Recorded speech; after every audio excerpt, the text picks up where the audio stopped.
हिमाचल प्रदेश में उपचुनावों का दौर पूरे जोरों शोरों से शुरू हो चुका है और ऐसे में भाजपा व कांग्रेस ने अपने स्टार प्रचारक मैदान में उतार दिए हैं।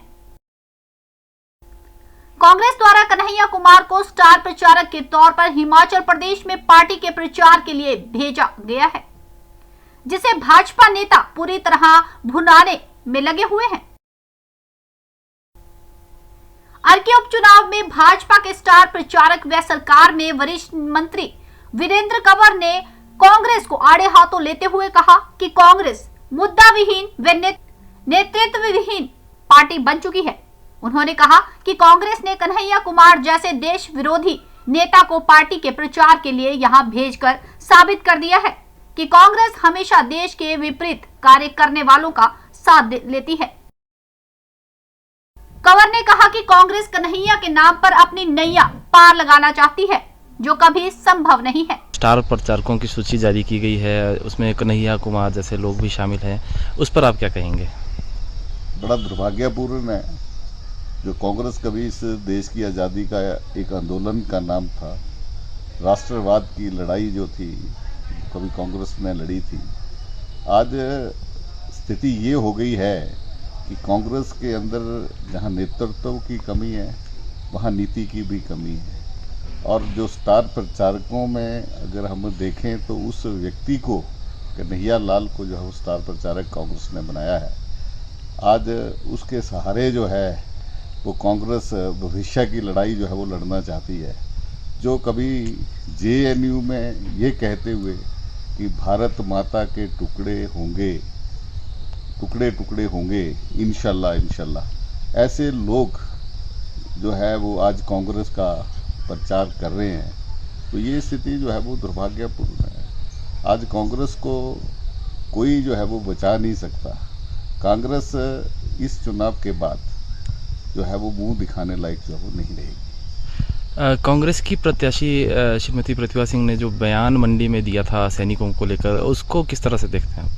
ये दुर्भाग्यपूर्ण है।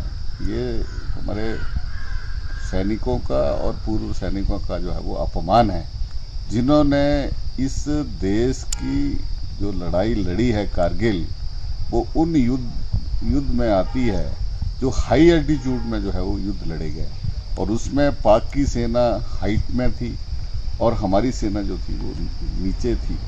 लेकिन फिर भी हमारे जो रणबांकुरे थे उन्होंने ये लड़ाई लड़ी और ये विश्व में एक Guinness book of world record में जो है वो एक इतिहास जो है वो इसका दर्ज हुआ है।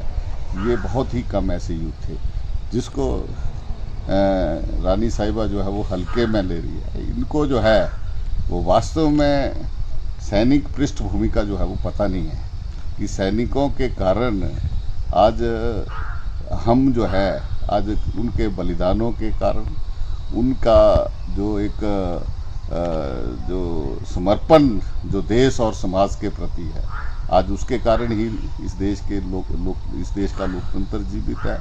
और आज उन्हीं के कारण जो है वो हम सुख और चैन की जो है वो नींद ले रहे हैं। आज इनका जो त्याग और बलिदान जो है उसको भुलाया नहीं जा सकता। ये वास्तव में ये सेना का अपमान है। इन उपचुनावों में आप भाजपा की स्थिति को लेकर के आपका क्या कहना है? मुझे बड़ी हैरानी होती है, जब पहले वाई इलेक्शन धर्मशाला का और पच्छाद का हुआ तो कांग्रेस के लोग कहते थे ये सेमीफाइनल है, तो हमने सेमीफाइनल भी जीता।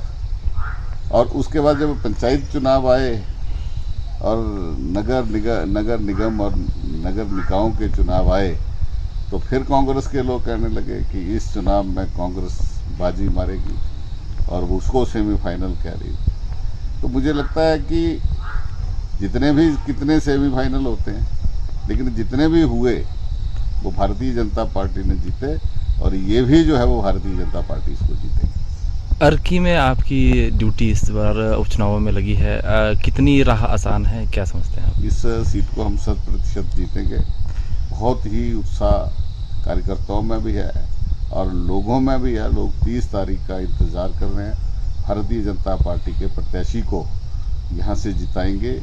जो 4 वर्ष विकास के कामों में जो कमी रही है, ये 1 वर्ष के अंदर जो है वो अर्की की जनता को जो है वो हम उस विकास की राह पर जो है वो एन स्टार न्यूज के लिए अर्की से ब्यूरो रिपोर्ट।